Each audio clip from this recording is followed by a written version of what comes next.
we urge you not to receive God's grace in vain. தேவன் கிருபை கொடுக்கிறார். அந்த கிருபையை என்ன பண்ணாதீங்க, வீணா கையாளாதீங்க, ஞானத்தோடு கூட கையாளுங்க. அடுத்த வசனம் சொல்லுகிறது, in the time of my favor I heard you. அப்படி என்றால் என்னுடைய தயவின் காலத்திலே நான் உன்னுடைய கூக்குரலை கேட்டேன். and in the day of salvation I helped you.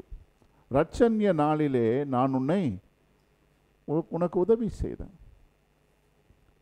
அடுத்த வசனம் சொல்லுகிறது, அடுத்த வரி சொல்லுகிறது, I tell you now is the time of God's favor.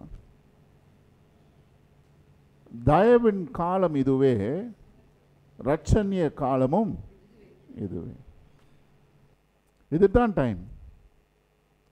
நேர்த்தியான நேரத்திலே தான் நான் உன்னை வந்து ரட்சித்திருக்கிறேன், உன்னை மீட்டிருக்கிறேன். இதுதான் தயவின் காலம். ஆகையினால இந்த காலகட்டத்தில் வருகிறதான கிருபையை நீ என்ன செய்யாத, வீணாக அசட்டை பண்ணவோ அதை வீணாய் பெற்றுக்கொண்டு செயல்படுத்தாமல் இருக்காத.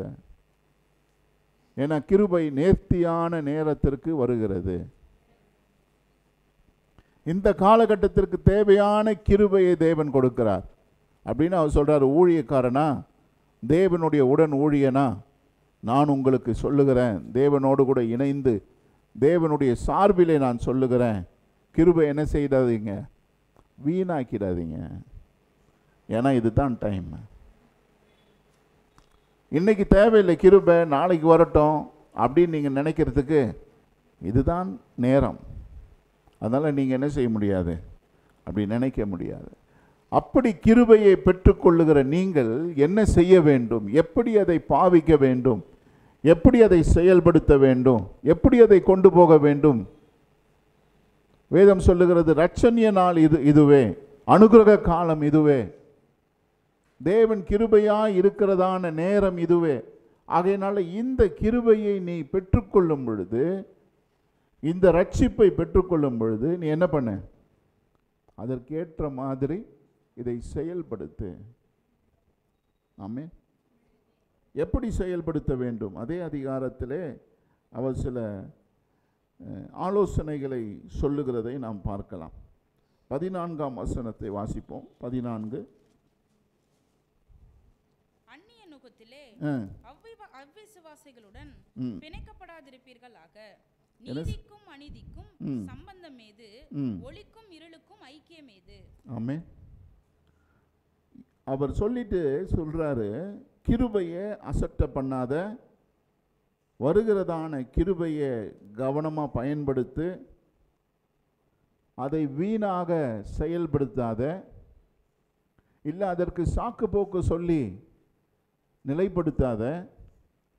நேர்த்தியான நேரத்தில் நான் உனக்கு தயவு பாராட்ட வேண்டிய நேரத்தில் தயவு பாராட்டி கிருபையை உனக்கு கொடுத்து, ரட்சிக்க வேண்டிய நேரத்திலே நான் உன்னை ரட்சித்திருக்கிறேன். இதுதான் ரட்சணிய நாள். ஆகையினால் தான் நான் உன்னை ரட்சித்திருக்கிறேன். ஆகையினால நீ என்ன செய்யணும்? அவர் சொல்றாரு, அந்நிய நுகத்திலே அவ்விசுவாசிகளுடன் என்ன செய்யாதே, பிணைக்கப்படாதிருப்பீர்களாக. நீ கிருபையை அசட்டை பண்ணவோ கிருபையை பெற்றுக்கொண்டு அதை வீணாக்கவோ செய்வாயானால் நீ இதிலெல்லாம் இறங்கிடுவேன். நீ கிருபையை நேர்த்தியாய் பயன்படுத்த, உனக்கு வந்திருக்கிற ரட்சிப்பை நேர்த்தியாய் செயல்படுத்த வேண்டுமானால் நீ அந்நிய நுகத்தோடு கூட நீ என்ன செய்யாத, இணைக்கப்படாமல் இருக்க வேண்டும். ஆமென். இன்றைக்கு தேவன் நம்மேல் கிருபையாய் இருக்கிறார், நம்மை ரட்சித்திருக்கிறார். தேவனுடைய கிருபை அனுகிரகம் நம்முடைய வாழ்க்கையில் இருக்குது அப்படின்னு நம்ம நினைப்போம்னா, நம்ம ஃபாலோ பண்ண வேண்டிய சில ஆலோசனைகளை தேவன் இங்கே கொடுத்திருக்கிறார். நீ இந்த ஆலோசனையை கையாளாமல் இருப்பாயானால் தேவன் உன்மேல் வைத்திருக்கிற கிருபையை நீ என்ன செய்கிறாய், வீணாக பயன்படுத்துகிறாய் என்று அர்த்தம். ஆகையினால பவுல் ஆலோசனையாக சொல்றாரு. அவர் ஸ்டார்ட் பண்ணிட்டு ஆலோசனையாக சொல்றாரு, உன்மேல் கிருபை கொடுக்கப்பட்டிருக்கிறது, ரட்சிப்பு வந்திருக்கிறது, தேவன் தயவா இருக்கிறார். ஆகையினால நீ செய்ய வேண்டிய முக்கியமான காரியம் என்னன்னு கேட்டீங்கன்னா, என்ன பண்ணாத, அந்நிய நுகத்தோடு கூட சேராத. Be not unequally yoked together with unbelievers. ஆங்கில மொழிபெயர்ப்பு என்ன சொல்லுகிறதுன்னா, unequally yoked. அந்த நுகம் எப்படி இருக்குதா, சீராக இல்லாமல் இருக்குதா, நேர்த்தியாக இல்லாமல். அவ்விசுவாசிகளோடு பிணைக்கப்படாதிருங்கள். தமிழ் மொழிபெயர்ப்பில் பார்த்தீங்கன்னா, அந்நிய நுகத்திலே அவ்விசுவாசிகளோடு கூட பிணைக்கப்படாதிருப்பீர்களாக அப்படின்னு போட்டிருக்கு. ஆங்கில மொழிபெயர்ப்பு என்ன தெரியுங்களா சொல்லுகிறது, பி நாட் அன்ஈக்குவலி யோக்ட். அதில் ஒரு எம்பசைஸ் இருக்கு. என்னென்னா, அந்த நுகத்தை எடுக்கும் பொழுதே அந்த நுகமானது எப்படி இருக்காதான், ஒழுங்காக இருக்காதான். அப்படி என்றால், நுகம் என்றால் உங்களுக்கு தெரியுமா, மாட்டுக்கு ஏறு விழும் பொழுது ஒரு நுகத்தை வைப்பார்கள். இல்லை ஒரு வண்டி மாடு போச்சுன்னா, 2 வண்டி மாடு போச்சுன்னா அதுக்கு நடுவில் கழுத்தில் ஒரு நுகத்தை வைப்பாங்க. அப்போ அந்த வைக்கப்படுகிறதான அந்த நுகம் என்ன செய்யணும், கரெக்டாக இருக்கணும். ஏற்றத்தாழ்வாங்க இருக்க முடியாது, தவறான அளவிலே இருக்க முடியாது. நேர்த்தியாக இருந்தால்தான் பின்பதாக வருகிற எல்லா காரியமும் நேர்த்தியாக போகும். இல்லைன்னா என்ன செய்யாது, நேர்த்தியாக வராது. அதனால் அவர் சொல்கிறாரு, நீ அந்நியனோடு கூட நீ இணைக்கப்படுவாய். ஆனால் அந்த இணைப்பு எப்படி இருக்குமா, முதல்ல சரியாக இல்லாமல், சரிசமம் இல்லாமல், நேர்த்தியாக இல்லாத ஒரு இணைப்பிலே தான் நீ கலந்து கொள்வாய். அந்த நேர்த்தி இல்லாத இணைப்பு எப்படி இருக்கு அப்படின்னு பார்த்தீங்கன்னா, யாரோடு இருக்கு, அவ்விசுவாசிகளோடு கூட, தேவனை அறியாத ஜனங்களோடு கூட எப்படி இருக்குமா, தவறான அமைப்பிலே இருக்கும், தவறான அளவிலே, நேர்த்தி இல்லாமல் அது காணப்படும். அடுத்ததாக அந்த வரி சொல்லுகிறதான காரியம், நீதிக்கும் அநீதிக்கும் சம்பந்தம் ஏது? தேவனுடைய கிருபையை பெற்றிருப்பாயானால், தேவனுடைய ரட்சிப்பிலே வாழ்வாயானால், நீ இதிலெல்லாம் உன்னை பேலன்ஸ் பண்ண தெரிஞ்சுக்கணும். அதான் அவன் சொல்கிறார், நீதிக்கும் அநீதிக்கும் சம்பந்தம் ஏது? அங்கே என்ன பண்ண முடியாது, கனெக்ட் பண்ண முடியாத. There is no fellowship between the righteous and the unrighteous. தேவன் அல்லாதவருக்கும் தேவனுடையவருக்கும் என்ன இருக்கு, சம்பந்தமே கிடையாது.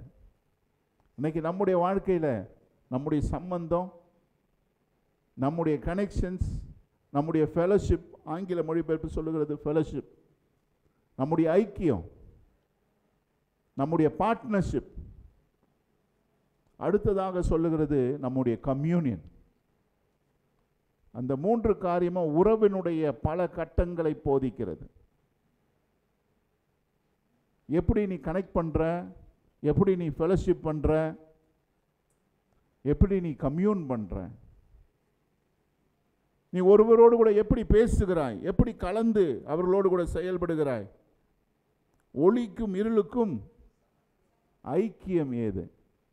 என்னவா ஐக்கியம்? நீங்க இந்த காரியத்தில் நீங்க கவனமா இருந்தீங்கன்னா உங்களுடைய ரட்சிப்பை நீங்கள் காக்க முடியும். நம்ம எல்லா ரீதியிலையும் இந்த காரியத்தில் கவனமாக இருக்கணும். நம்முடைய நட்பில், நம்முடைய உறவில், நம்ம கலந்து காரியங்களை செயல்படுத்தும் பொழுது, வியாபார ரீதியாய் செயல்படும் பொழுது, நம்முடைய கனெக்ஷன்ஸ், நம்முடைய பார்ட்னர்ஷிப், நம்முடைய ஃபெலோஷிப், நம்முடைய கம்யூனியன் எப்படிப்பட்ட ஒரு ரீதியிலே அது காணப்படுகிறது? இருளுக்கும் வெளிச்சத்திற்கும், நீதிக்கும் அநீதிக்கும், விசுவாசிக்கும் அவ்விசுவாசிக்கு என்ன இல்லை, கனெக்ஷன் கிடையாது. நீ அப்படி அவர்களோடு கூட இணைப்பாயானால் வைக்கப்படுகிறதான நுகம் எப்படி இருக்குமா, நேர்த்தியானதா இருக்காதான். அது அன்ஈக்குவலி வேதம் சொல்லுகிறது. அது சரியில்லாம, அதனுடைய அளவு சரியில்லாம, அதனுடைய நீளம், அதனுடைய உயரம், அதனுடைய காரியங்கள் சீரா இல்லாமல் இணைக்கப்படுகிற ஒரு இணைப்பாக தான் அது இருக்கும். அப்படிப்பட்ட இணைப்பிலே நீ போகக்கூடாது. ஆமென். தொடர்ச்சியாக அவர் சொல்லுகிற சில காரியங்களை பார்ப்போம். 15ஆம் வசனம். கிறிஸ்துவுக்கும் பேலியாளுக்கும் இசைவேது. கிறிஸ்துவுக்கும் பேலியாளுக்கும். ஆமென். கிறிஸ்துவனுடைய அமைப்புக்கும் பேலியாளுடைய அமைப்புக்கும் என்ன இருக்கா? இசைவு ஏது? There is no harmony. இசைவு என்று சொன்னால் ஹார்மனி, ஒரு தொடர்ச்சி, ஒரு தொடராக ஓடுகிறதான ஒரு அமைப்பு, ஒரு கனெக்ஷன், ஒரு ஃப்ளோ. எதுக்கு இல்லை? கிறிஸ்துவனுடைய அமைப்புக்கும் பேலியாளுடைய அமைப்புக்கும் ஒரு ஃப்ளோ கிடையாது. there is no harmony. பிறகு விசுவாசிக்கு பங்கேது. என்ன செய்றாரு? அவ்விசுவாசியோடு விசுவாசிக்கு பங்கு ஏது? ஏனென்றால் அவர்களுக்குள்ளே ஒரு காமனாக வரக்கூடியதான ஒரு பிளாட்ஃபார்ம் கிடையாது. There is no common platform for both of them to come together. அவங்க ரெண்டு பேரும் வரத்துக்கு என்ன இல்லை? ஒரு நேர்த்தியான ஒரு அமைப்பு கிடையாது. ஏனென்றால் அவன் கிறிஸ்துவுக்குள்ளா இருக்கிறான், இவன் பேலியாள் என்கிற அமைப்புக்குள் இருக்கிறான். பேலியாள் என்னுடைய அமைப்பு உலக அமைப்பு, நீதியற்ற அமைப்பு, தேவன் அல்லாத அமைப்பு. அந்த அமைப்பிலே உட்கார்ந்திருக்கிற அவனோடு கூட நீ என்ன பண்ண முடியாது? சம்பந்தப்பட முடியாது, கலக்க முடியாது. ஏன்னா அங்கே ஒரு காமனாலிட்டி கிடையாது. இன்றைக்கு நாம் மிகவும் கவனமாய் இந்த காலகட்டத்திலே நம்மை நிதானிக்க வேண்டும், தியானிக்க வேண்டும். இந்த காலம் எப்படி இருக்குது தெரியுங்களா? தேவனே எனக்கு அதை கொடுங்க ஆண்டவரே, இதை கொடுங்க ஆண்டவரே அப்படின்னு தேவனை பார்க்குற காலமோ, இல்லாவிட்டால் பொருளுக்காக தேவனை பார்ப்பதோ, நன்மைக்காக தேவனை பார்ப்பதல்ல. இந்த காலகட்டத்தில் தேவனுக்கு என்ன வேண்டுமோ அதற்கேற்றவாறு நம்மை வாழக்கூடியதான ஒரு காலகட்டத்தில் இருக்கிறோம். இதுக்கு முன்னாடி எல்லாம் பார்த்தீங்கன்னா ஜனங்க விடுதலையை தேடி ஓடுவாங்க இல்லையா? நிறைய இடங்களில் பார்த்தீங்கன்னா பேய், பிசாசு இந்த காரியங்கள் எல்லாம் என்ன பண்ணுவாங்க? துரத்துக்கிட்டு வியாதிக்காக ஜெபம் பண்ணிட்டு அதுதான் மேஜராக இருக்கும். இப்போ பார்த்தீங்கன்னா அப்படிப்பட்ட அமைப்புகள் அவ்வளோ பார்க்க முடியாது. அப்படின்னா என்ன ஆச்சு? பிசாசெல்லாம் போயிடுச்சா? இல்லை வியாதியெல்லாம் ஓடி போச்சா? இல்லை அப்படி ஊழியம் செய்யக்கூடிய ஆட்கள் இல்லையா? இல்லை, அவைகள் எல்லாம் இருக்கிறது, அந்த அமைப்பெல்லாம் இருக்கு. ஆனால் இன்னைக்கு நம்முடைய ஃபோக்கஸ் மாறிடுச்சு. விடுதலைக்காக ஓடுவதோ, பிரச்சனைகளுக்காய் ஓடுவதோ, போராட்டத்திற்காய் ஓடுவதல்ல. தேவனை தேடி, தகப்பனை தேடி, பரலோக பிதாவை தேடி நாம் போகும் பொழுது அவருடைய சமூகத்திலே, அவருடைய பிரசன்னத்திலே, அவருடைய சுதந்திரம் நமக்கு போதுமானதாய் காணப்படுகிறது. அந்த போதுமானதான அந்த கிருபையை நாம் தக்க வைத்து கொள்ள, அதற்கு தான் தேவன் என்ன செய்கிறாரு? கிருபை கொடுக்கிறாரு. அதற்கு தான் தேவன் ரட்சிப்பை கொடுக்கிறாரு. அப்போ அந்த ரட்சிப்பை வீணடிக்காமல், அந்த அமைப்பை நாம் வீணடிக்காமல் அதை காத்து கொள்ள வேண்டுமானால் நாம் செய்ய வேண்டிய காரியம் என்ன? இவைகளிலே நாம் நம்மை காத்து கொள்ள வேண்டும். உங்களுடைய ஃபெலோஷிப்பு, உங்களுடைய ஐக்கியம், உங்களுடைய உறவு, உங்களுடைய சம்பந்தம், இதையெல்லாம் நீங்கள் சரிப்படுத்தலைன்னா நீங்கள் கிருபையிலே வாழ முடியாது, ரட்சிப்பிலே வாழ முடியாது. அதே ஐக்கியம்தான், அதே இடத்துல தான் நம்ம உட்கார்ந்துட்டு இருக்கிறோம். நம்ம என்ன பண்ணல? இன்னும் மாறி உட்காரல. அதான் சங்கீதம் 1ஆம் அதிகாரம் சொல்லுகிறது. நீ யாருடைய வழியிலே உட்கார்கிறாய், யாரோடு கலக்கிறாய், யாரோடு கூட பேசுகிறாய், யாரோடு கூட உடன்படுகிறாய். நம்ம சூப்பர்மேன் கிடையாதுங்க. நான் அதிலேயே இருப்பேன், ஆனால் எனக்கு ஒன்றும் ஆகாது அப்படின்னு சொல்ல முடியாது. என்னுடைய உறவு, என்னுடைய காரியங்கள், அவை எல்லாத்தையும் நம்ம என்ன பண்ணணும்? டைசெக்ட் பண்ணணும். உங்களுடைய அப்படி நீங்கள் காரியங்களை செயல்படுத்தும் பொழுது உங்களுடைய நண்பர்கள் குறைவார்கள், உங்களோடு கூட உறவு கொள்ளுகிற ஜனங்கள் குறைவார்கள். நீங்கள் ஃபெலோஷிப் பண்ண நிறைய அமைப்பு காணப்படாது. அப்படிப்பட்ட நேரத்தில் தான் நீங்கள் உங்களுடைய ஃபெலோஷிப்பை தேவையான இடத்துல வைக்க முடியும். இன்றைக்கி நம்ம ரொம்ப பிஸியாக இருக்கோம். ஏன்னா நமக்கு ரொம்ப ஃபெலோஷிப்பு, நிறைய கனெக்ஷன்ஸு, நிறைய நெட்வொர்க்கு. அதில் பாதி தேவையில்லாத காரியம்தான், தேவன் அல்லாத அமைப்பு. இவர் சொல்கிறார், அதனால தான் செக் பண்ணு. ஏனென்றால் இருளுக்கும் வெளிச்சத்திற்கும் ஐக்கியம் இல்லையே, நீதிக்கும் அநீதிக்கும் சம்பந்தம் இல்லையே. அவ்விசுவாசிகளோடு நீ என்ன செய்ய முடியாது? பிணைக்கப்பட முடியாது. கிறிஸ்துவுக்கும் பேலியாளுக்கும் இசைவேது. ஆமென். 16ஆம் வசனம் வாசிப்போம். தேவனுடைய ஆலயத்துக்கும் விக்கிரகங்களுக்கும் சம்பந்தம் ஏது? தேவனுடைய ஆலயத்திற்கும் விக்கிரகங்களுக்கும் சம்பந்தம் ஏது? எது தேவனுடைய ஆலயம்? அதுதான் தேவனுடைய ஆலயம். இந்த தேவனுடைய ஆலயத்திற்கும், இந்த தேவனுடைய ஆலயத்தில் யார் மையமாக இருக்கிறது? தேவன் மையமாக இருக்கிறார். தேவனுடைய ஆலயம் என்று சொல்லும் பொழுது தேவன் வாசம் செய்யும், தேவன் தங்கும், தேவன் நிலைப்படும் இடம். அந்த இடத்துல என்ன பண்ண முடியாது? விக்கிரகத்திற்கும் அதுக்கும் என்ன இல்லை? சம்பந்தம் கிடையாது. தேவனுடைய ஆலயத்திற்கும் விக்கிரகங்களுக்கும் என்ன இல்லை? சம்பந்தம் இல்லை. நான் அவர்களுக்குள்ளே வாசம் பண்ணி. யாருக்குள்ளே? ஏன்னா தேவாலயத்திற்குள்ளே அங்க என்ன சொல்றாரு பாரு, நான் அவர்களுக்குள்ளே அப்படின்னா ஒரு இடத்தை குறித்து சொல்லலை. என்ன சொல்றாரு? ஒரு நபரை குறித்து சொல்லுகிறார். நான் அவர்களுக்குள்ளே வாசம் பண்ணி அவர்களுக்குள்ளே உலாவி அவர்கள் தேவனாயிருப்பேன், அவர்கள் என் ஜனமாயிருப்பார்கள் என்று தேவன் சொன்னபடி நீங்கள் ஜீவனுள்ள தேவனுடைய ஆலயமாயிருக்கிறீர்கள். ஜீவனுள்ள தேவனுடைய ஆலயமாய் நீ இருக்க, நீ எப்படி விக்கிரகத்தோடு கனெக்ட் பண்ற? அப்படின்னா நீ தேவனுடைய ஆலயமாய் இல்லைன்னு அர்த்தம். ஆமென். உன்னுடைய கனெக்ஷன் தப்பான கனெக்ஷனோடு கூட இருக்குமானால், உன்னுடைய அமைப்பு தவறான அமைப்போடு கூட இருக்குமானால், நீ தேவனுடைய ஆலயமாய் இருக்க முடியாது. ஏன்னா தேவனுடைய ஆலயத்திலே அவர் என்ன செய்கிறாராம்? உலாவி வாசம் பண்ணி, நான் அவர்களுடைய தேவனாய், I will be their God and they will be my people. அங்கே உறவு பார்த்தீங்களா? நான் அவருடையவர்களாய், அவர்கள் என்னுடையவர்களாய். ஆங்கில NIV சொல்லுகிறது they will be my sons and daughters. என்னுடைய ஜனங்களாய், என்னுடைய ஜனங்களாக அவர்கள் இருப்பார்கள். என்னுடைய ஜனமாய் தேவன் அப்படியாக உறவு கொள்ளுகிறார். நான் அவர்களோடு கூட வாழ்வேன், அவர்களோடு கூட உலாவுவேன்.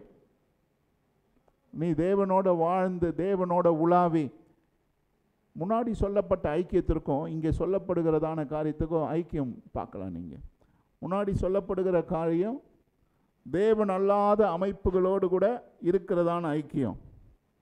14ஆம் வசனத்தில் பார்த்தீங்கன்னா சம்பந்தம், ஐக்கியம், இசைவு, இதெல்லாம் எதை காட்டுது? ஒரு ஐக்கியத்தினுடைய உறவினுடைய பல பங்கை காட்டுகிறது. இந்த இடத்துல அவர் என்ன சொல்றாரு? நான் வேறு ரீதியாக இவர்களோடு கூட உலாவுவேன், வாசம் பண்ணுவேன். இங்கேயும் வேறு ஐக்கியம். அப்போனா தேவன் சொல்றாரு, அந்த ஐக்கியத்தோடு கூட அந்த உறவெல்லாம் நீ கட் பண்ணி நீ தேவனுடைய ஆலயமாக இருக்க என்ன பண்ண? தேவனோடு கூட வாழ, தேவனோடு கூட பேச, அவரோடு கூட வாசம் பண்ண நீ ஆரம்பிப்பாயானால் உனக்கு கொடுக்கப்பட்டிருக்கிற கிருபை, உனக்கு கொடுக்கப்பட்டிருக்கிற ரட்சிப்பை நீ நேர்த்தியாய் பயன்படுத்த முடியும். ஏன்னா இதுதான் நேரம், இதுதான் காலகட்டம், இதுதான் அனுகிரக காலம், இதுதான் ரட்சணிய நேரம், இதுதான் ரட்சிப்பு வருகிறதான காலம். இதுதான்ப்பா. நீ தள்ளி போடாத, அப்புறம் பார்த்துக்கலாம் நினைக்காத, இல்லை வேண்டான்னு நினைக்காத. ஏன்னா அவர் சொல்றாரு, தேவையினால தான் நான் வந்தேன், இந்த காலம் அறிந்து நான் வந்திருக்கிறேன், இந்த நாட்களிலே ரட்சிப்பு வேணும்னு நான் வந்திருக்கிறேன், அதனால் நீ தள்ளி போடாத. அடுத்த வசனம், நீங்கள் அவர்கள் நடுவிலிருந்து புறப்பட்டு ஆனபடியினால் நெக்ஸ்ட் கமாண்ட் கொடுக்கிறார். ஆனபடியினால் நீங்க என்ன செய்யணுமா? அவர்கள் நடுவிலிருந்து புறப்பட்டு பிரிந்து போய் அசுத்தமானதை தொடாதிருங்கள் என்று கர்த்தர் சொல்லுகிறார். ஆமென். ஆகையினால நீங்க என்ன பண்ணுமா? ஃபர்ஸ்ட் உறவை குறித்து பேசுறாரு. நெக்ஸ்ட் என்ன சொல்றாரு? என்ன செய்யணும்னு சொல்றாரு. ஆகையினால் நீங்கள் அவர்கள் நடுவிலிருந்து புறப்பட்டு எங்க போணுமா? பிரிந்து போய். B separated. அதுக்கு இன்னொரு வார்த்தை என்ன தெரியுங்களா? B dedicated. நீங்கள் பிரிந்து போய் தனியா. ஏன்? இது தேவனுக்காக பிரித்தெடுக்கப்பட்டது என்பதை அறிந்து கொண்டு நீங்கள் அவர்கள் நடுவிலிருந்து உங்களை தனிமைப்படுத்தி பிரிந்து போய் தனியே வாழுன்றார். ஆகையினால தான் ஆபிரகாம் அவர் கூப்பிட்டார். ஆமென். ஏன்னா அவர் டீல் பண்ண போறாரு. தேவன் என்றைக்கும் அவருடைய அமைப்பில் நம்மை வழி நடத்துவாரானால் அவர் தனிமைப்படுத்தி நம்மை கொண்டு வந்துடுவார். தனியாக ஒரு ஓரமாக கொண்டு வந்து அவர் டீல் பண்ணுவார். இன்னைக்கு நமக்கு என்ன பிரச்சனை தெரியுங்களா? நமக்கு எல்லாமே வேணும். உலக அமைப்பு வேணும், இந்த காரியங்கள் வேணும், என்டர்டெயின்மெண்ட் வேணும், எல்லா அமைப்புகளும் நமக்கு இருக்கணும். அதோடு கூட தேவனும் வேணும். சிலருக்கு இதெல்லாம் நடத்த தேவன் வேணும். ரொம்ப சிலருடைய ஜெபம் அதுதான். ஆண்டவரே நான் இதை செய்யணும், நான் அதை பண்ணணும், எல்லாம் பண்ணணும். அதுக்கு நீங்கள் என்ன செய்யுங்க? உதவி செய்யுங்க. நீங்கள் உதவி செஞ்சீங்கன்னா நான் உங்களை தொழுது கொள்வேன், உமக்கு காணிக்கை கொடுப்பேன், சாட்சியாய் வாழ்வேன். நீங்கள் உதவி செய்யலைன்னா நான் என்ன செய்திருவேன்? என் வழியை பார்த்து கொண்டு போய்விடுவேன். அப்படி இல்லை. தேவன் அந்த அமைப்புக்கு நேரே நம்மை அழைக்கவில்லை. தேவனுடைய அமைப்பு அப்படி கிடையாது. அவர் பிரித்தெடுத்து அவர் செயல்படுத்துகிறார். ஆண்டவருடைய எண்ணம், அவருடைய சிந்தனை, அவருடைய எதிர்பார்ப்பெல்லாம் பார்க்கும்போது இன்னைக்கு தேவன் நம்மிடத்தில் எவ்வளவு கேட்கிறார் தெரியுங்களா? The demand that God wants from us. அவ்வளவு தூரம் தேவன் நம்மிடத்திலிருந்து எதிர்பார்க்கிறார். ஆனால் நம்ம எப்படி உருவாக்கி இருக்கிறார்னா முழுமையான மாமிசமாக நம்ம உருவாக்கி இருக்கிறார். இன்னைக்கு உங்களுக்கும் எனக்கும் இருக்கிற பெரிய ஊழியம் என்ன தெரியுங்களா? நிறைய பேர் நான் ஊழியம் செய்யணும், ஊழியம் செய்யாமல் என்னால் இருக்கவே முடியாது, நான் ஏதாவது ஊழியம் செய்யணுங்க. முதல்ல வார்த்தையின்படி வாழ், அதுதான் ஊழியமே. அதன்படி வாழ்ந்தாலே எல்லா ஊழியம் செஞ்சிட்டோம். நம்ம வேற எந்த ஊழியம் செய்ய தேவையில்லை. நிறைய பேருக்கு அதுதான், நான் ஏதாவது பாட்டு பாடணும், ஏதாவது கைப்பிரதி கொடுக்கணும், யாராவது ஆண்டவரை பற்றி சொல்லணும். உன் வாழ்க்கை எப்படி இருக்கு? உன்னுடைய வாழ்க்கையினுடைய காரியங்கள் எப்படி இருக்கு? உன்னுடைய அமைப்புகள் எப்படி இருக்கு? அப்படிப்பட்டதான காரியங்கள் உன்னுடைய வாழ்க்கையில் இல்லைன்னா ஒன்றும் செய்ய முடியாது. தேவனுடைய பிரதிபலிப்பாக இந்த பூமியிலே நாம் வாழ வேண்டும். அவருடைய காரியத்தை இந்த பூமியிலே நிலைப்படுத்த வேண்டும். தேவன் சொல்றாரு, அவர்கள் மத்தியில் இருந்து நீ பிரிந்து போய் என்ன செய்? தனியா இருப்ப. இங்கிருந்து கிளம்பு. ஆமென். நம்ம யோசிக்கணும், எதுல இருந்தெல்லாம் கிளம்பணும். நம்ம ஒவ்வொருத்தருக்கும் உள்ளத்தின் ஆழத்தில் தெரியும், நான் இதுல இருந்து கிளம்பணும். எனக்கு தெரியுது எதுல இருந்து நான் கிளம்பணும். நான் தீர்மானிக்கிறேன், யோசிக்கிறேன். ஆண்டவரே எனக்கு கிருபை கொடுங்க. நீங்க நினைச்ச கூடாது பாஸ்டர்ங்கெல்லாம் நினைச்சவன கிளம்பிடுவாங்க போலன்னு. இல்லை, உங்களுக்கு என்ன போராட்டம் இருக்கோ அதே போராட்டம் தான் எனக்கு இருக்கு. நீங்கள் விடணும்னு நினச்சாலும் விட முடியாத மாதிரி நானும் விடணும்னு நினச்சா நிறைய விட முடியாமல் இருக்குது. நானும் ஜெபிக்கிறேன், ஆண்டவரே கிருபை கொடுங்க, என்னை வழி நடத்துங்க. ஏன்? மாமிசம் அவ்வளோ உறுதியானது. அப்படிப்பட்ட உறுதியான மாமிசத்தை தேவன் நம்ம கையில் கொடுத்து தான் அவர் என்ன சொல்கிறாரு அப்படின்னு கேட்டிங்கன்னா, அதை விட்டு பிரிந்து போ அப்படின்னா, தேவன் விட்டு பிரிந்து போன்னு சொல்லுவார்னா விட்டு பிரிந்து போக முடியுமா? முடியாதா?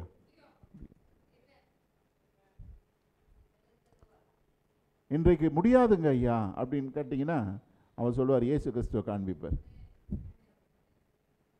இன்றைக்கு என்னால் முடியாதுங்க ஐயா, இதெல்லாம் ரொம்ப போராட்டமாக இருக்குது. இப்போ நீங்கள் பார்க்க வேண்டியது இயேசு கிறிஸ்துவை தான். 30 ஆண்டு காலம் தேவனுக்கு பிரியமானவராய் வாழ்ந்து அவர் சொல்றார், இது என்னுடைய நேசகுமாரன், இவரில் நான் பிரியமாய் இருக்கிறேன். 30 ஆண்டு காலம் இந்த பூமியிலே வாழ்ந்து, மனிதனாகவே வாழ்ந்து, மாமிசமாகவே வாழ்ந்து. நல்லா தூங்குங்க. சிலவங்க நல்லா தூங்குறாங்க. அப்போ தம்பி நல்லா தூங்குறாரு. மாமிசமாகவே வாழ்ந்து நல்லா எல்லாம் காலையில் சட்டெல்லாம் போட்டு நல்லா இட்லி எல்லாம் சாப்பிட்டு வந்து உட்காந்து நல்லா தூங்கி எழுந்துட்டால் லூயா ஸ்தோத்திரம், கர்த்தர் நல்லவர். என்னப்பா கொண்டு போகிறேன்? நல்லா தூங்கணும்பா. பலவீனத்தின் மத்தியிலே நம்மை எடுத்து நிற்பாட்டணும். பலவீனம் வரும், தூக்கம் வரும். எனக்கும் வந்திருக்கு, நானும் உட்காந்துருக்கேன், தூக்கம் வந்திருக்கு. ஆனால் நீங்கள் அதுக்கு சப்போர்ட் பண்ணிங்கன்னா என்ன ஆகும்? கனவு வரும். அந்த கனவுல யார் வருவாங்க?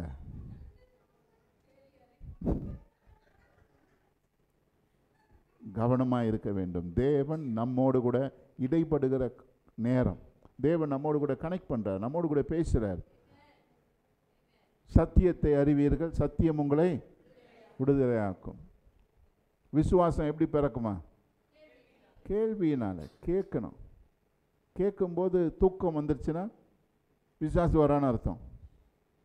என்கிட்டலாம் பிசாசு வருதே இல்லை. வருதே, டெய்லி வருதே. சத்தியத்தை கேட்கும் போதெல்லாம் தூக்கம் வருதே, அதெல்லாம் பிசாசு தான். ஆமென். அவர் சொல்கிறார், விட்டு ஓடு, தூக்கத்தை விட்டு ஓடு, பிரச்சனையை விட்டு ஓடு, தேவையில்லாத இணைப்பை விட்டு ஓடு. ஒருவேளை அந்த இணைப்பு, அந்த உறவுகள் மூலமாய் லாபம் வரலாம், சந்தோஷமாக இருக்கலாம், ஜாலியாக இருக்கலாம், என்டர்டெய்னிங்காக இருக்கலாம். ஆனால் அந்த இணைப்பில் நீ என்ன செய்கிறாய்னா, உன்னுடைய ரட்சிப்பை நீ காத்துக்கொள்வது கிடையாது. தேவன் கொடுத்திருக்கிற அந்த கிருபையை நீ காத்துக்கொள்வது கிடையாது. அவருடைய தயவை நீ நிராகரிக்கிறாய். அதனால தான் சொல்கிறாரு, நீ கிருபையை பெற்றுக்கொண்டாயன்னா அதை வீணாக பயன்படுத்தாத. Don't receive the grace in van, use it for a purpose.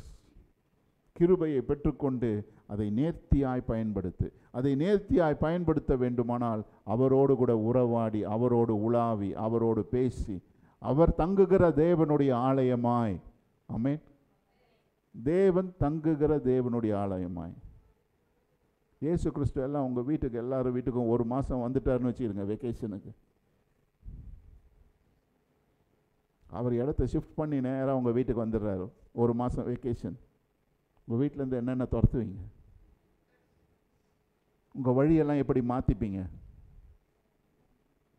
உங்கள் காரியங்கள்லாம் எப்படி இருக்கும் 1 மாதத்துக்கு? சொல்லுங்கள். நீங்கள் யோசித்து பாருங்கள். நாளைக்கு இயேசு கிறிஸ்தியன் வீட்டுக்கு வரார், நீங்கள் என்ன பண்ணுவீங்க? அதெல்லாம் ஒரு லிஸ்ட்டு போடுங்க. அதெல்லாம் நாளையிலேருந்து பண்ணாமல் இருங்க. ஹலோ, அவர் தான் வரலையே, அவர் ஏற்கனவே வந்துட்டாருங்க. அவர் ஏற்கனவே வந்துட்டார். அதுதான் அவன் சொல்கிறாரு, நான் வந்துட்டேன், கிருபை கொடுத்துட்டேன், ரட்சித்துட்டேன், ஆனாலும் நீங்கள் என்ன பண்ணல, இன்னும் விட்டு புறப்பட்டு போகல, அங்கேயே தான் உட்காந்துருக்கீங்க. அதுதான் அவன் சொல்கிறார், நீ புறப்பட்டு இந்த இடத்தை விட்டு புறப்பட்டு போய் உன்னை தனிமைப்படுத்திக்கொள், ஏன்னா நான் உன்னோடு கூட உளவாடுவேன். பையன்கள்லாம் பார்த்தீங்கன்னா நல்லா கும்பலாக நல்லா இருப்பாங்க. திடீர்னு அந்த பையன் ஒரு பொண்ணை பார்த்துட்டான்னு வச்சுக்கிடுங்க, அதுக்கப்புறம் அவன் அந்த கும்பலில் இருக்கவே மாட்டான். எங்கேப்பா அவன் காணோம், நம்ம கூடவே இருந்தான், எங்கே காணோம்? அவன் தனிமைப்படுத்தி கொண்டான். ஏன் தனிமைப்படுத்தி கொள்ளுகிறான்? வேறு ஒரு உறவோடு கூட அவன் ஐக்கியப்படுகிறான். அதுதாங்க அமைப்பு. நீங்கள் தனிமைப்படுத்தாமல் அங்கேயே இருந்துட்டு என்ன பண்ண முடியாது? வேறு ஒரு உறவில் டெவலப் பண்ண முடியாது. அதான் அவன் சொல்கிறாரு, நான் அவர்களோடு கூட உலாவி அவர்களுடைய ஜனமாய், அவர்கள் என்னுடைய ஜனமாய், நான் அவர்களுடைய தேவனாய் அவர்களோடு கூட வாசம் பண்ணி. இன்டிமசி பாருங்க எப்படி டெவலப் பண்ணுறாரு. நான் அவர்களோடு கூட இருப்பேன். எங்கே இது நடந்துச்சு? இந்த காரியம் எங்கே நடந்துச்சு பாருங்க. உலாவி வாசம் பண்ணி எங்கே நடந்துச்சு உலாவுறது? தோட்டத்தில். தேவன் வந்து என்ன செய்வாராம்? உலாவாராம். ஏன்? அவருக்கு ஏற்ற இடம், அவருடைய மனதுக்கு உகந்த இடம், அவருடைய ஜனம், அவருடைய மகன், அவருடைய பிரதிபலிப்பு, அவருடைய சாயல், அவருடைய ரூபம், அவருடைய ஜீவன், இவன் என்னுடையவன் என்று சொல்லி தேவன் வந்து உலாவாராம். இன்னைக்கு நம்மளுடைய ஸ்பேஸ் அப்படி இல்லைன்னா நம்ம ஸ்பேஸ் பண்ணி கொடுக்கணும். ஆமென். நம்ம ஆயத்தப்படுத்தணும், ரெடி பண்ணணும். அப்படி தேவன் வந்து உலாவை தொடங்கிட்டார்னு வச்சுக்கிடுங்க, நம்முடைய வாழ்க்கையெல்லாம் 100% மாறும். அவர் மாறுறதுக்கு உலக அமைப்பு மாற வேண்டிய அவசியம் இல்லை. அவருடைய காரியங்கள் நம்முடைய வாழ்க்கையில் நடக்கிறதுக்கு உங்களுடைய புறம்பான மாற்றங்கள் தேவையே கிடையாது. நீங்கள் இருக்கிற வீட்டிலேயே இருக்கலாம், நீங்கள் பண்ணுறதை பண்ணிகிட்டே இருக்கலாம். ஆனால் உங்களுடைய அமைப்பு மாறி போகும். ஏன்?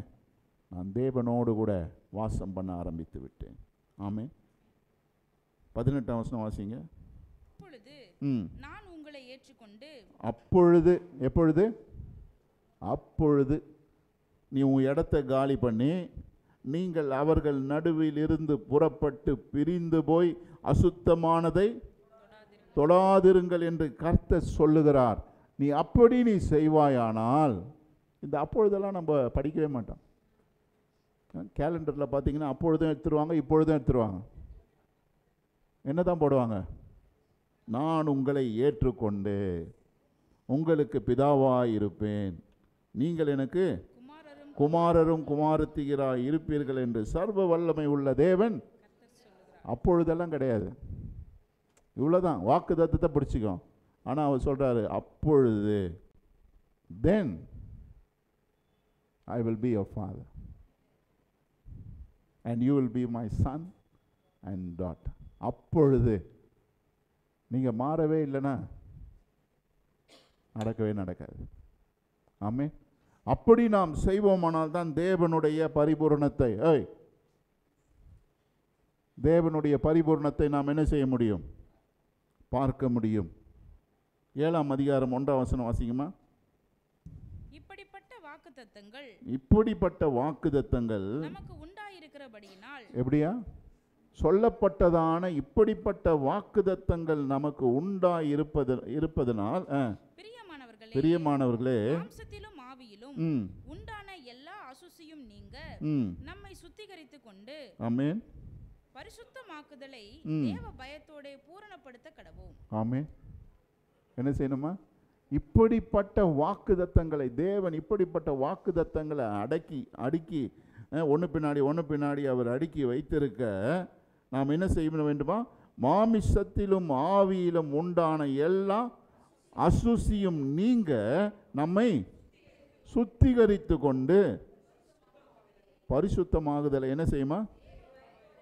தேவ பயத்தோடு கூட, with the fear and the reverence of God, you need to focus yourself towards perfection. பரிபூரணத்திற்கு நேராய் தேவ பயத்தோடு கூட என்ன செய்யணுமா? ஃபோக்கஸ் பண்ணி இந்த காரியங்கள் எல்லாம் ஆவியிலையும் மாமிசத்திலையும் மாற ஃபோக்கஸ் பண்ணணும். அப்போ தான் தேவனுடைய அமைப்பு வரும். ஆமென். நமக்கு இருக்கிறது ரொம்ப ஜாலியான ஒரு இது கிடையாது, ரொம்ப சீரியஸான காரியம். சிலர் என்கிட்ட சொல்லுவாங்க, ஏன்பா எப்பொழுதும் சீரியஸாகவே பேசுகிற, கொஞ்சம் ஜாலியாக பேச. எனக்கு ஜாலியாக எதுவும் பேசுகிற மாதிரி தெரியல. ஏன்னு பார்த்தீங்கன்னா, இதை பார்த்தாலே எனக்கு பயம், இதை பார்க்கும் பொழுதே ஒரு சீரியஸ்னஸ். ஏன்? இது தேவனுடைய அமைப்பு. மாற்றணும், மாறுதல், உடைக்கப்பட வேண்டியது, சீரமைக்கப்பட வேண்டியது, மாற்றப்பட வேண்டியது, நிலைகளை மாற்றி அமைக்க வேண்டிய ஒரு நிலைப்பாடு வரும் பொழுது அவர் சொல்றாரு, தேவ பயத்தோடு கூட, with the reverence and the fear of God, move towards perfection. இந்த காரியங்கள் எல்லாம் நடக்கணும்னா, தேவனுடைய ஆசீர்வாத நன்மைகள் இவைகள் எல்லாம் வரணும்னா நம்ம வேலை செய்ய வேண்டியதாக இருக்கு. ஆமென். நம்ம வேலையே செய்யாம அவர் வேலை செய்ய மாட்டார். நம்மிலே காரியங்கள் நடக்காமல் அவர் நடத்துவார் என்றால் நடக்காது. ஒருவேளை நடக்குமானால் அது ஒரு கூட்ட அபிஷேகத்தில் நடக்கும். ஆனால் அது நிரந்தரமாய் உன்னுடைய வாழ்க்கையில் இருக்க வேண்டுமானால் என்ன செய்யணும்? நீங்கள் தக்க வைத்து கொள்ள வேண்டும். நீங்கள் சொல்லலாம், ஒருவேளை அவருக்கு நடந்துச்ச அதே அப்படியே வந்தார், இருந்தார், உடம்பு ஒரு மாதிரி ஆயிடுச்சு, அதோட சரியாயிடுச்சு. எத்தனை நாளைக்கு இருந்துச்சு? ஹலோ, தேவன் தொடுவார், உன்னை சுகப்படுத்துவார். அந்த சுகத்தை நீ தொடர்ந்து வச்சுக்கிறேன்னா அதுக்கேற்ற கான்ஃபிகரேஷன் மாறணும். இல்லைன்னா அந்த சுகத்தை தக்க வைத்து கொள்ள முடியாது. விடுதலை உன்னை தேடி வரலாம், தேவனுடைய அபிஷேகத்தினால் தொடப்படலாம். ஆனால் அந்த விடுதலையை தொடர்ந்து நீ வைத்து கொள்ள வேண்டுமானால் தேவனுக்கு ஏற்றதான ஒரு அமைப்பை நீ உருவாக்காவிட்டால் அந்த விடுதலை போய்விடும். இதுக்கு விரோதமான சத்தியமே கிடையாது. நான் ஒன்றுமே செய்யலையா, தேவனா என்னை தொட்டார், நல்லது, அதனால் நீ அப்படியே இருந்துட முடியுமா? நான் பாவியாக இருந்தேன், தேவனுடைய வல்லமை என்னை வந்து தொட்டு என்னை மாத்திருச்சு, அன்னிலேருந்து நான் எல்லாத்தையும் விட்டுட்டேன், நீ என்ன செய்ய போகிற? திரும்ப அதே வழிக்கு போக போறியா? முடியாது. என்ன ஆகணும்? தேவனுடைய டிமாண்ட்ஸுக்கு ஏற்ற மாதிரி, அவருடைய தேவைக்கேற்றவாறு நீ மாறியாக வேண்டும். அப்பொழுது தான் அவருடைய அமைப்பு உன்னுடைய வாழ்க்கையிலே பரிபூர்ணப்படும். இல்லைன்னா என்ன செய்யாது? பரிபூர்ணப்படாது. அதுக்கு தான் தேவன் கிருபையை கொடுக்கிறார், அதுக்கு தான் தேவன் நம்மை ரட்சித்திருக்கிறார். நம்ம ஒரு கூட்டமாக இருக்கிறோம். எப்படி, என்ன மாதிரி கூட்டம் தெரியுங்களா? நம்ம போயிட்டு ஒரு தீர்மானிக்கக்கூடிய எக்ஸிக்யூட்டிவ் லெவலில் இருக்கிற ஒரு கூட்டம்.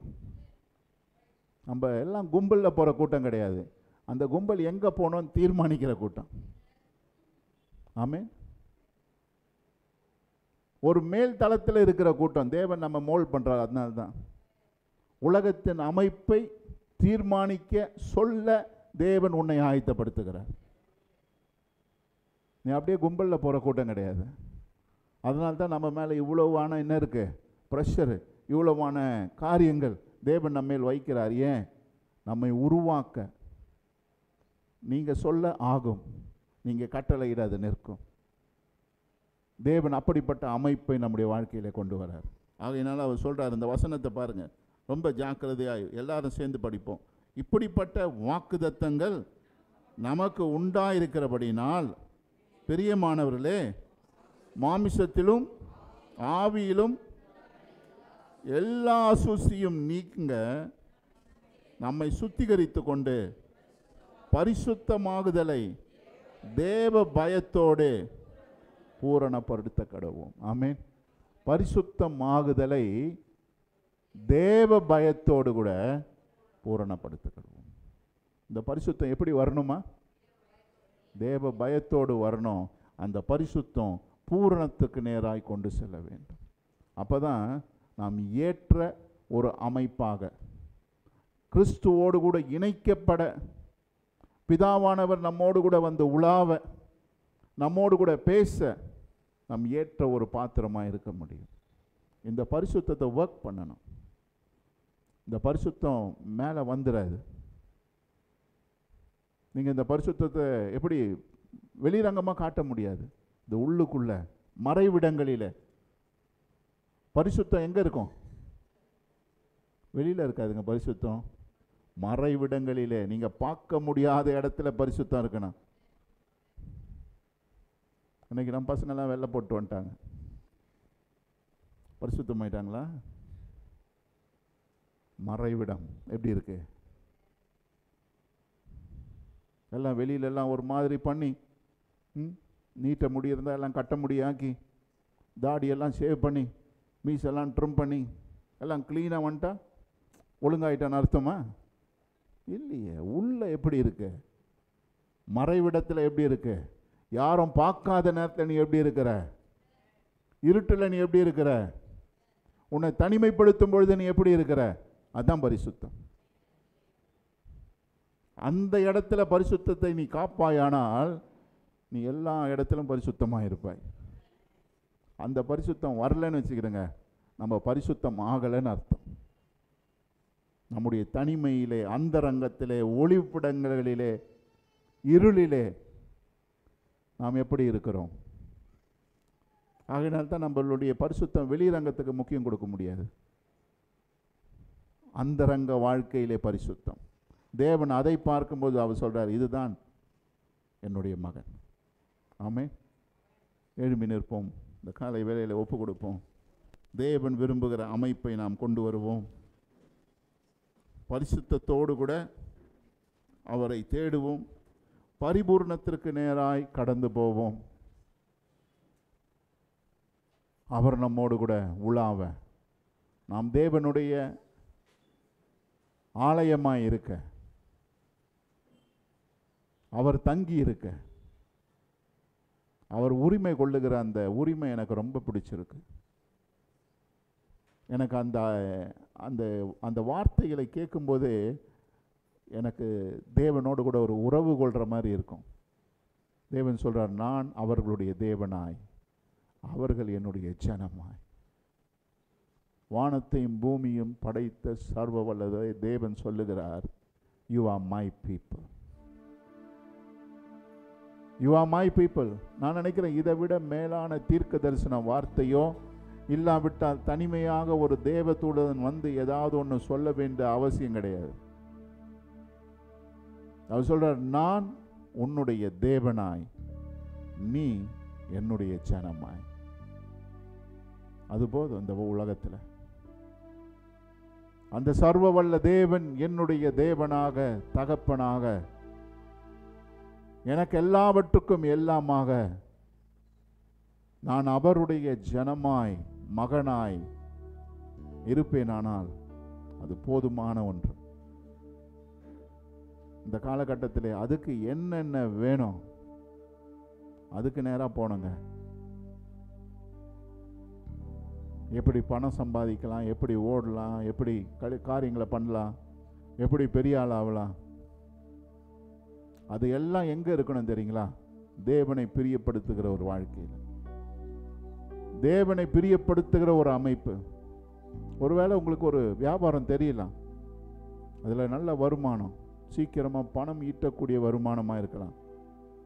ஆனால் அங்கே தேவன் பிரியப்படவில்லை என்றால் அதில் நீங்கள் உட்கார முடியாது.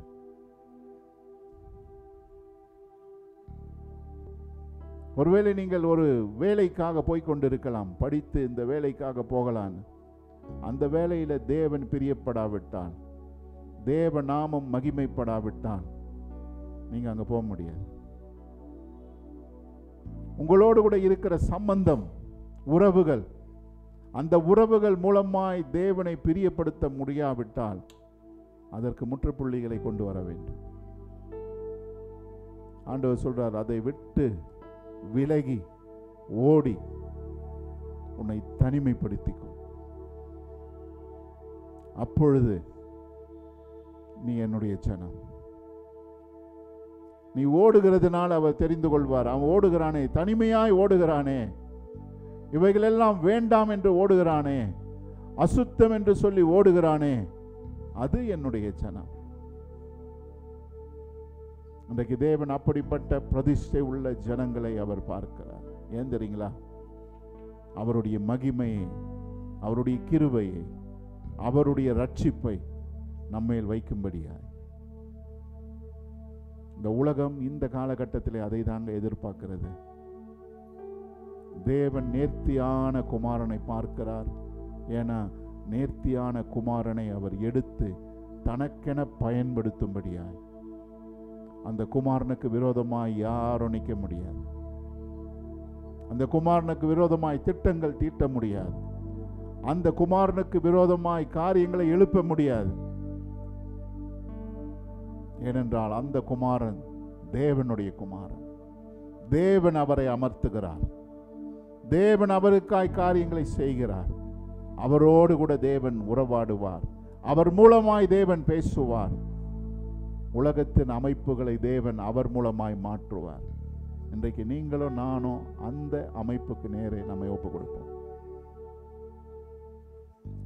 சர்வவல்ல தேவனே, இந்த காலை வேளைக்காய் நன்றி செலுத்துகிறோம். இந்த காலையிலும் ஆண்டவரை எங்களை ஒப்பு கொடுக்கிறோம். நீர் எங்களோடு கூட இடைப்படும், நீர் எங்களோடு கூட பேசும். உம்முடைய துல்லியமான வார்த்தைகளை கொண்டு எங்களோடு கூட இடைப்படுவீராக. எங்களை பலப்படுத்துவீராக. எங்களோடு கூட இடைப்படுவீராக. எங்கள் வழிகளை செம்மைப்படுத்த எங்களுக்கு உதவி செய்யும். எங்கள் வழிகளை காண, எங்களுடைய குறைகளை காண, நாங்கள் விலக வேண்டியதிலிருந்து விலக, எங்களுடைய ஐக்கியங்களை நாங்கள் சீர்தூக்கி பார்க்க பரிசுத்த ஆவியானவர் எங்களுக்கு உதவி செய்யும். தவறான ஐக்கியங்கள் வேண்டாம் ஆண்டவரே. தப்பான நட்புகள் வேண்டாம், சம்பாஷணைகள் வேண்டாம். தவறான ஆட்களோடு கூட எங்களுடைய நுகத்தை நாங்கள் வைக்காதபடிக்கு தேவனுடைய ஜனத்தோடு கூட, தேவனோடு கூட நாங்கள் உறவு கொண்டு வாழ எங்களுக்கு உதவி செய்யும்படியாய் செபிக்கிறோம். கிருபையை அசட்டையாய் பயன்படுத்தாதபடிக்கு எங்களுடைய வாழ்க்கையிலே நீர் கொடுத்திருக்கிற ரட்சிப்பை கவனமாய் எண்ண பரிசுத்த ஆவியானவர் எங்களுக்கு உதவி செய்யும். எங்களை அர்ப்பணிக்கிறோம், எங்களை தாழ்த்துகிறோம். ஆவியானவரே, தொடர்ந்து நீர் வழி நடத்தும், தொடர்ந்து எங்களோடு கூட இடைபடும், தொடர்ந்து எங்களோடு கூட பேசும். எங்களை ஆராய்ந்து அறிந்து நேர்த்தியான வழியிலே எங்களை உருமாற்றி எங்களை நடத்த எங்களை ஒப்பு கொடுக்கிறோம் ஆண்டவரே. பலிபீடத்தில் எங்களை வைக்கிறோம். தேவன் இடைபடும், தேவன் பேசும். ஆவியானவர் தொடர்ந்து ஆளுகை செய்து வழி நடத்துவீராக. இந்த நாளிலே இந்த சத்தத்தை கேட்டிருக்கிற ஒவ்வொருவரையும் உடைய கரத்தில் ஒப்பு கொடுக்கிறோம். தேவன் தொடர்ந்து நடத்தும் ஆண்டவரே. தொடர்ந்து பேசுவீராக, இடைபடுவீராக. இயேசுவின் நாமத்தில் வேண்டிக் கொள்கிறோம் பிதாவே. ஆமென், ஆமென்.